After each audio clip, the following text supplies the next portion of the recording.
everybody, and welcome to CFO Conversations.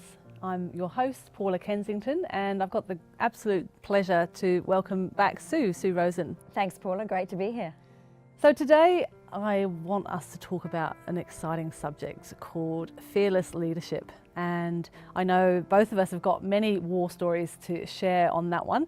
And I'm sure some of the listeners, some of the watchers will also have a number of stories that they could share too.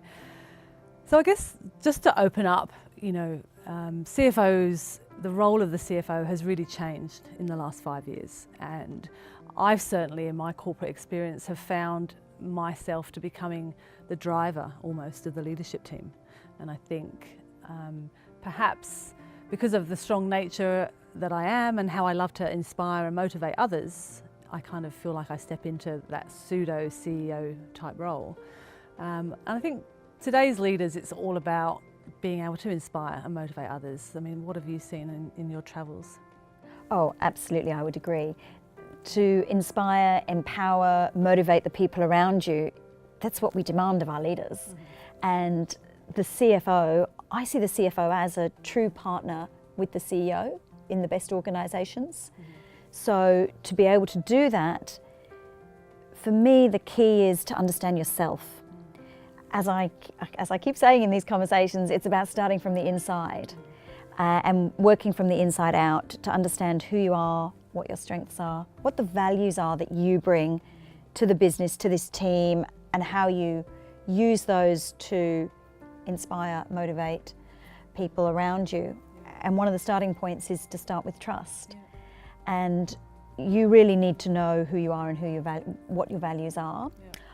I'd just like to share one story, if I may, of a CFO I was working with that was finding himself in some challenging conversations with a CEO. And it was only really when my client focused on what were his values that he found the courage to speak up and challenge the CEO. And it was on an issue where he felt that the CEO wasn't doing the right thing by the business, for the future of the business. And as a more introverted character, the CFO had been a little reticent. But when you really understand what's important to you and what you see as being important to the business, that gives you the fire in your belly to be able to speak up. And that can make a huge difference, both to your relationship, but also how you're seen as a leader across the whole organisation. Yeah, and I guess it talks to your influence as well. The saying that's really resonated and stuck with me comes from David Morrison, who's now got the Order of Australia, and he says, the standard you walk past is the standard that you accept. And that really resonates with me. If you see bad leadership, then you need to call it out. Otherwise, you're almost as bad as that behaviour has actually demonstrated because you haven't had the courage to stand up to it. And I think almost maybe that's harder as a woman than it might even be for this introverted male CFO that you spoke about. As women, are we going to stand up and call out bad behaviour? Yeah, and that's a really topical issue. And probably the same as you, Paula. Do you look back sometimes I look back on my own career and there were some terrible instances of very bad behaviour, very poor behaviour from leaders. And we didn't challenge them and we didn't call it out because we felt under threat as young women. And as you get older and you step into your own power more, you decide it's no longer acceptable. And I decided a long time ago that I won't work for those, I wouldn't work for that kind of person anymore.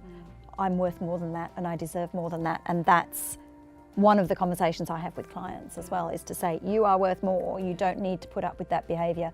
And of course now the Me Too movement, the Time's Up movement, those things empower us more to speak out. Yeah, that's right. And I think for me, when I look back on my career, I have actually called out bad behaviour and it hasn't ended well for me.